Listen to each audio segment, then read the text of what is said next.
Hello everyone, আমি রানী। আশা করছি তোমরা সবাই ভালো আছো, আমিও ভালো আছি। খুব সকাল সকাল গাড়ি করে বেরিয়ে পড়লাম। আমরা যাচ্ছি এখন আমার দিদাবাড়ি গিয়ে কতটা মজা করলাম, তাদের সাথে কেমনভাবে দিন কাটলো আমার, আরও অনেক কিছু সবটা ভিডিওর মধ্যে শেয়ার করব। এই মাত্র দিদাবাড়ি এসে পৌঁছালাম, আর দেখো কেমন ঝেপে বৃষ্টি শুরু হয়ে গেল। বৃষ্টি দেখে তো খুবই ভিজতে মন চাইছে, কিন্তু কিচ্ছু করার নেই। এই সময় বৃষ্টিতে ভেজা বারণ আছে, কারণ বৃষ্টিতে ভিজে ঠান্ডা লেগে গেলে আমার সাথে আমার বেবিরও ঠান্ডা লেগে যাবে। আজকে দিদাবাড়ির নাম কীর্তন দেবে, তাই এসেছি আমি আর আমার বরমশাই। এখন ফুলের মালা গেঁথে নিচ্ছিলাম। বিকালে কীর্তনের সময় যারা গান করবে তাদেরকে এই মালাগুলো দিয়ে বরণ করে নেওয়া হবে। আর এই যে ছোট্ট মালাটা বানিয়েছি, এই মালাটা তুলসী মায়ের গলায় দেব। এখন দুপুরের খাবার খেয়ে নিচ্ছি। মামি রান্না করেছিল ডাল আর একটা নিরামিষ তরকারি। আর বাজাও না।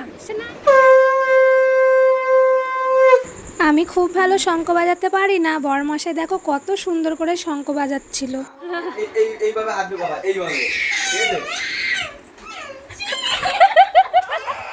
ও আমার বুনু হয়, তো জামাইবাবু আর শালিতে এরকম আড্ডাই আর কি তো করতেই থাকে।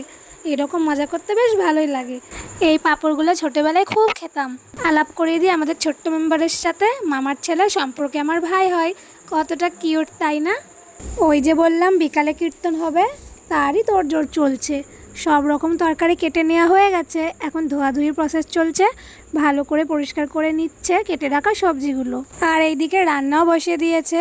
দিদা দুধ জাল দিচ্ছে, দুধ দিয়ে একটা জিনিস তৈরি করবে, সেটা একটু পরে দেখাচ্ছি তোমাদের। আমি এইদিকে পোপোকে লঙ্কা খেতে দিচ্ছিলাম। টিয়া পাখি লঙ্কা খেতে খুবই পছন্দ করে। দেখো কত মজা করে খাচ্ছে লঙ্কা পোপো। বিকাল হয়ে গেছে, একটু পরে কীর্তন শুরু হবে, তাই দেখে এদিকে সবাই রেডি হয়ে চলে এসছে। আবার সঙ্গে করে এনেছে দেখো পকোড়া। কীর্তন শুরু হতে বেশ খানিকক্ষণ সময় এখনো বাকি আছে, তাই এখনই সবাই মিলে খেয়ে নিচ্ছিলাম। বাঁধাকপির পকোড়া এনেছিল, খেতে কিন্তু বেশ ছিল। খুব মজা করে খেয়েছি আমরা সবাই। গান করতে কিন্তু সবাই চলে এসছে। এখন পুজোর জোগাড় করে নিচ্ছিল মামি আর দিদা, ফল বানিয়ে নিচ্ছিল। আর ওই যে দেখলে তখন দুধ জাল দিচ্ছিল দিদা। এখন সেই জাল দেওয়া দুধ দিয়েই ক্ষীরের নাড়ু বানানো হচ্ছে। এই মিষ্টান্ন কিন্তু এই পুজোর প্রধান প্রসাদ। এইদিকে দেখো আমাদেরকে তিলক পরিয়ে দেওয়া হচ্ছে, কত সুন্দর করে, তাও আবার ফুল দিয়ে। আমরা কিন্তু সবাই তিলক পরেছিলাম। চলো আমরা এখন একসাথে কীর্তন শুনি। কীর্তন শেষে এখন সবাই প্রসাদ পাবে। আর প্রসাদে রান্না হয়েছিল খিচুড়ি, নিরামিষ তরকারি আর পায়েস। আজকের ভিডিও কিন্তু এখানেই শেষ করছি। সবাই সুস্থ থেকো, ভালো থেকো। টাটা সবাইকে।